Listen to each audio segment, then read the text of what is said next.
Here is the step-by-step process how to build your home on wheels. Once you make the purchase, plan it out. Always start with the biggest dimensions and demands. My demand was storing e-bikes without taking them apart. This dictates the entire layout. Bed would be pretty high, so I need to figure out e-bike's position so it can be as low as possible. Because we planned to live inside full time, we needed enough space in the main living area to move around each other without getting crazy.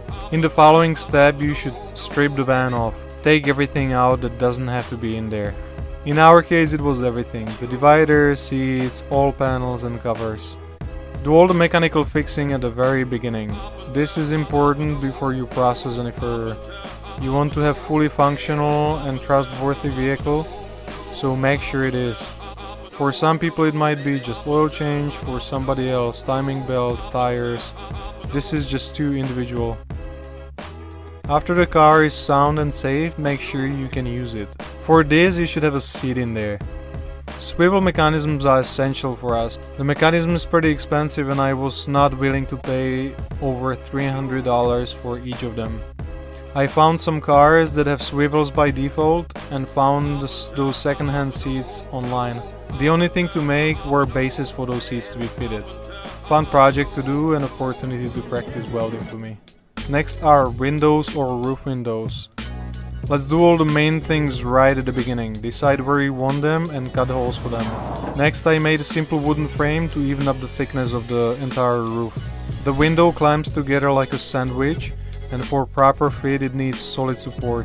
But just make sure the top part of a roof window or side windows is properly sealed. For that you need some good glue that is pretty resilient towards weather conditions. This I believe is skippable for most people. It's a paint job. First of all, I did some body kit to fill some imperfections. Second, I ran around the car with fine sandpaper and sand down some loose parts of the paint and rust. Third, I washed and degreased the entire surface of the car. I know what I'm about to do is nothing conventional, but hey, my project, my rules. I decided to just roll the paint on our van. Why? It's the cheapest possible way and I believe at this point fastest. I spray painted all curves first so I don't see strokes from a brush. That means door from inside, roof and just curves all around the van. After this I do 2 coats. The result is pretty good, I can tell you. I don't stress about scratching the car at all. If I do, I can anytime do another coat for a few dollars.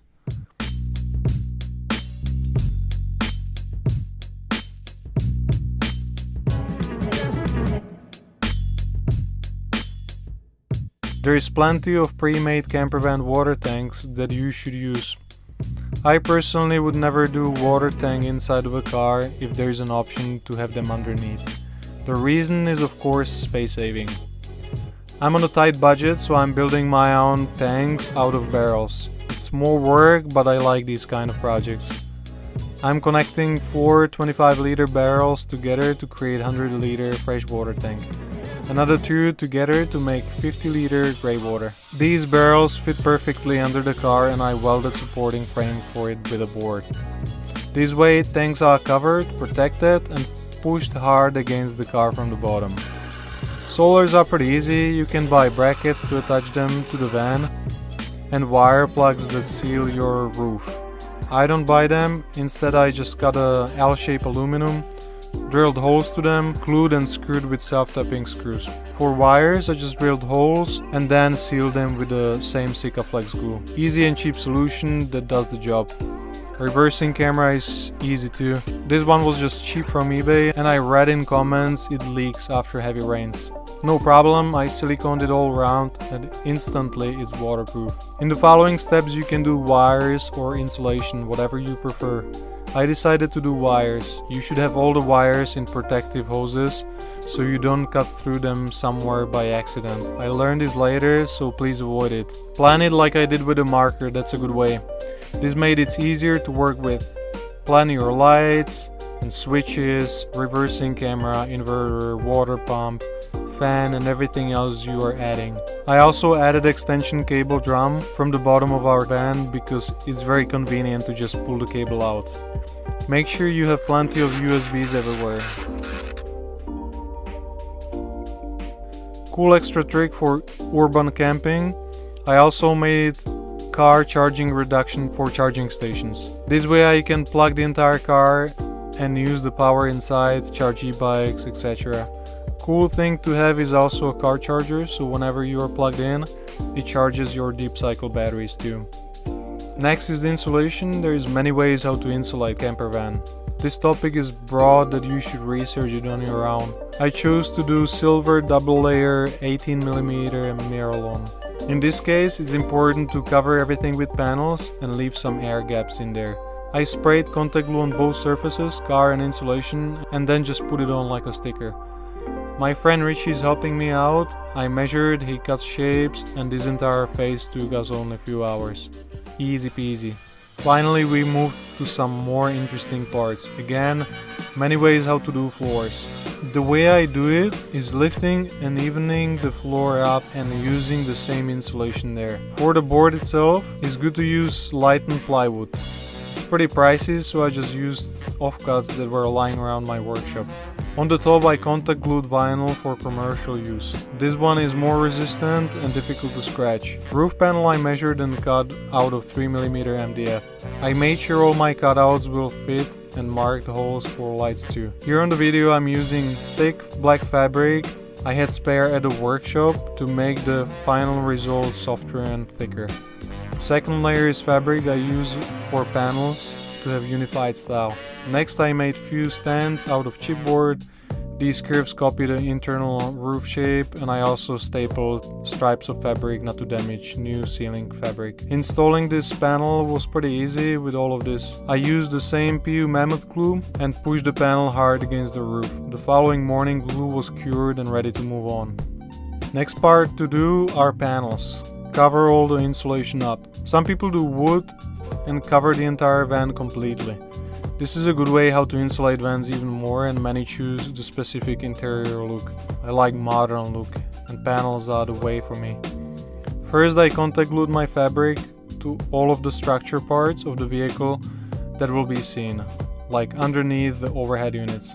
Some places I cut MDF stripes and glue them with mammoth day earlier to have solid base for the fabric.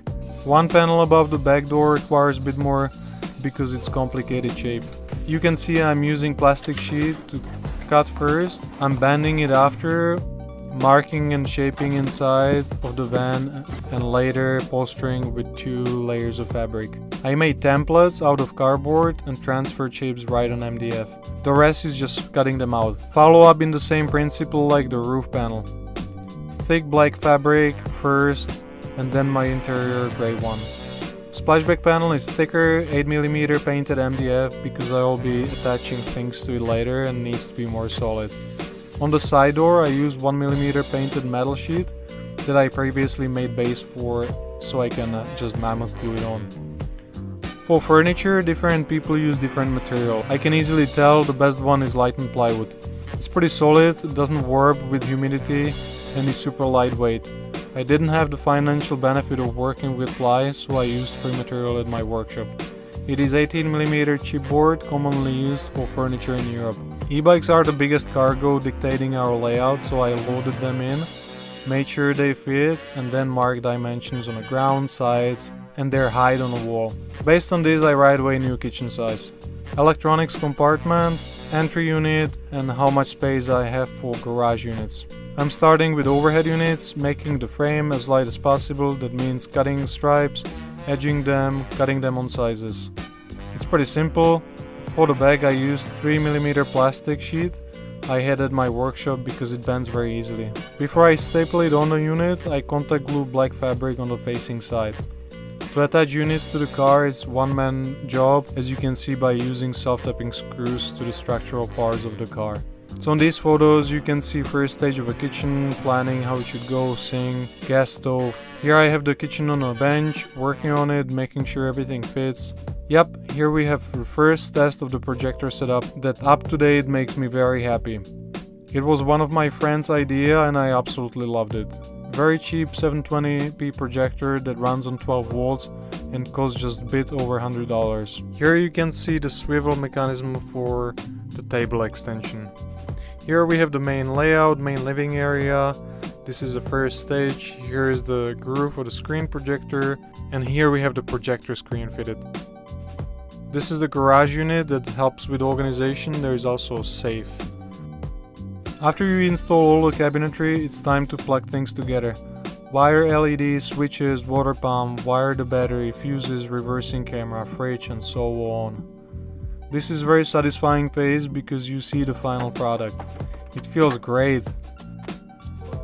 In our case, we are finishing the bed at this point because we don't need easy access to the back anymore.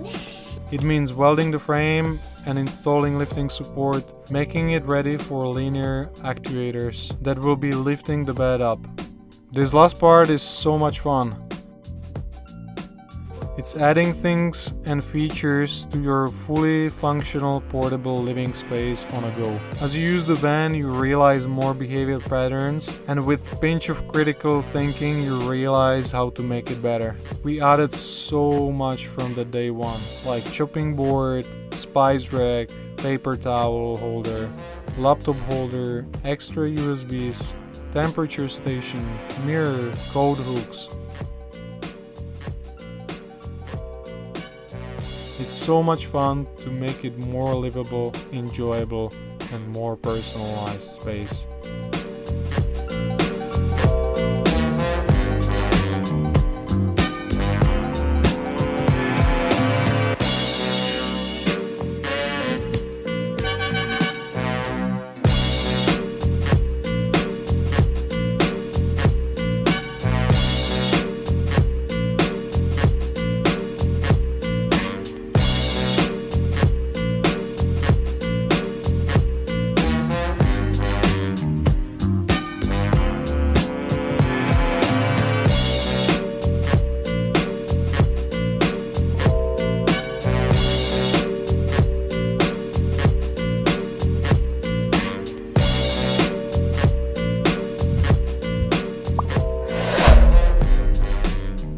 I see you made it all the way to the end. Now you need to check out our van tour to see all these creative details in this van and how we operate inside. If you want to see how we travel and where we are right now, check out Margaret's Instagram at Curly Hair Camping and mine at Panorama Man. See you in another video.